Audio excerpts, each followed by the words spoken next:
नमस्कार, स्वागत है आप सभी का ध्येय टीवी के डेली एमसीक्यूज प्रोग्राम में। मेरा नाम है केसरी पांडे। बिना देर किए हुए शुरुआत करते हैं आज के एमसीक्यूज का और लेते हैं पहला प्रश्न। कुशियारा नदी जो अभी चर्चा में है, निम्नलिखित में से कहाँ बहती है?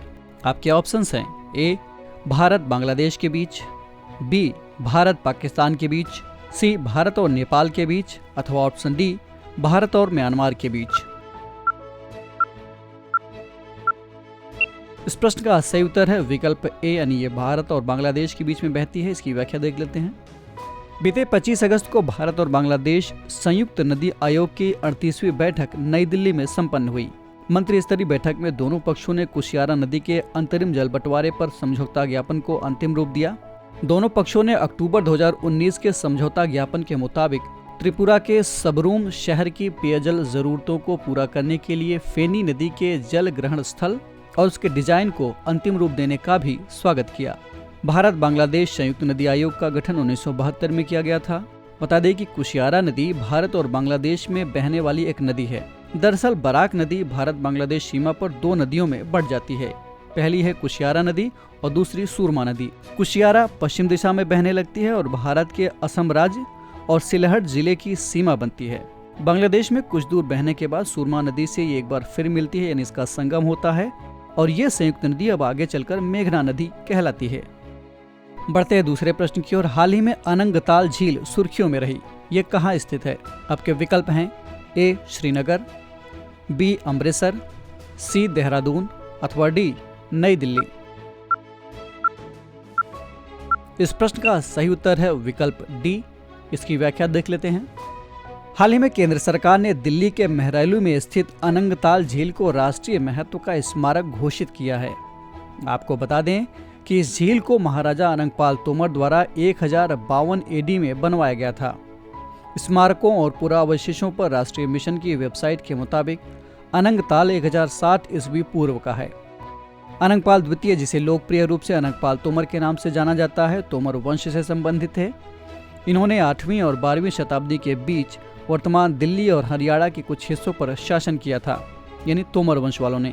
इतिहास से पता चलता है कि अनंगपाल द्वितीय ने ही दिल्लिकापुरी की स्थापना की थी, जो बाद में आगे चलकर दिल्ली बन गई।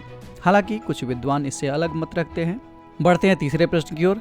निम्नलिखित में से किसे 2022 के यूनेस्को शांति पुरस्कार से सम्मानित किया गया है? आपके ऑप्शंस हैं ए पत्रकार रामकृपाल सिंह, बी पूर्व जर्मन चांसलर एंजेला मार्केल, सी स्कॉट मॉरिसन, अथवा डी इल्हाम इलिएव। इस प्रश्न का सही उत्तर है विकल्प बी, यानी एंजेला मार्केल को ये पुरस्कार मिला है। इसकी व्याख्या देख लेते हैं। पूर्व जर्मन चांसलर एंजेला मर्केल को शरणार्थियों का स्वागत करने के उनके प्रयासों के लिए 2022 के यूनेस्को शांति पुरस्कार से सम्मानित किया गया है।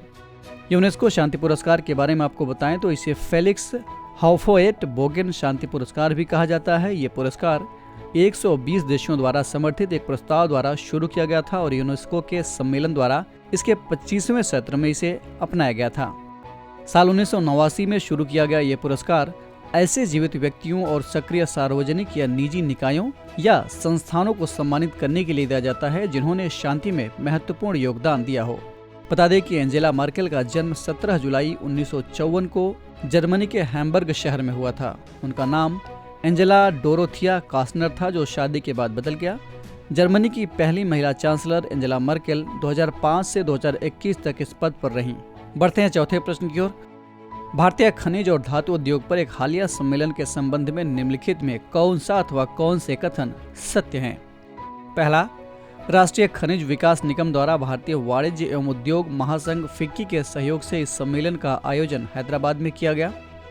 दूसरा, इस आयोजन की theme transition towards 2030 and vision 2047 थी। आपके ऑप्शंस हैं ए केवल एक, बी केवल दो, सी एक और दो दोनों, अथवा डी इनमें से कोई नहीं। इस प्रश्न का सही उत्तर है विकल्प बी, यानी केवल कथन दो सत्य है। इसकी व्याख्या देख लेते हैं। राष्ट्रीय खनिज विकास निगम द्वारा भारतीय वाणिज्य एवं उद्योग महासंघ फिक्की के सहयोग से नई दिल्ली में भारतीय खनिज और धातु उद्योग पर एक 2 दिवसीय सम्मेलन का आयोजन किया गया। इस आयोजन की theme transition towards 2030 and vision 2047 थी। बता दें कि केंद्र सरकार ने इस्पात क्षेत्र के व्यवसायियों को प्रोत्साहित करने के लिए उत्पादन से संबद्ध प्रोत्साहन यानी PLI योजना और प्रत्यक्ष विदेशी निवेश यानी FDI आदि जैसे विभिन्न कार्यक्रम शुरू किए हैं। भारतीय खनिज और धातु उद्योग क्षेत्र का राष्ट्रीय सकल घरेलू उत्पाद में लगभग 2% का मौजूदा योगदान है, जिसे और भी ज्यादा बढ़ाने की कवायद की जा रही है। बढ़ते हैं 5वें प्रश्न की ओर। भारत के मुख्य न्यायाधीश की नियुक्ति के संबंध में निम्नलिखित में कौन सा कथन असत्य है? आपके ऑप्शंस हैं ए, जस्टिस उदय उमेश ललित को देश का 49वां मुख्य न्यायाधीश नियुक्त किया गया है। बी, मुख्य न्यायाधीश की नियुक्ति राष्ट्रपति करता है। सी, ये नियुक्ति अनुच्छेद 224 के मुताबिक की जाती है। अथवा ऑप्शन डी, उम्मीदवार कम से कम किसी हाई कोर्ट में 10 साल तक जज रह चुका हो। इस प्रश्न का सही उत्तर है विकल्प डी यानी डी में दिया गया कथन गलत है। इसकी व्याख्या देख लेते हैं। जस्टिस उदय उमेश ललित को देश का 49वां मुख्य न्यायाधीश नियुक्त किया गया है। इसे लेकर राष्ट्रपति द्रौपदी मुर्मू ने नियुक्ति आदेश जारी कर दिया है।